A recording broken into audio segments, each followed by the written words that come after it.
দিনটা সবে ঢলে পড়েছে পশ্চিম আকাশে, চারপাশটা রঙিন আভায় ভরা। এমনই মুহূর্তে ফোনে রিংটোনটা বেজে উঠল।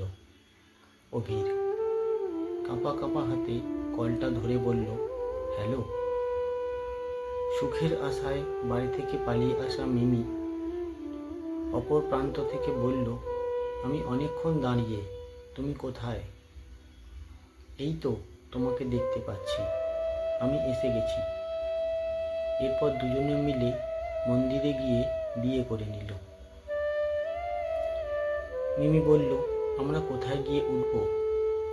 কিছু ভেবো না, আমি সব ঠিক করে রেখেছি, তোমার কোনো চিন্তা নেই। অভি তাড়াতাড়ি মিমিকে নিয়ে বহু লোকের আনাগোনা বাড়ির সামনে এসে দাঁড়ালো। চারিধারে বিষধর সাপের হিসির শব্দে হাজির।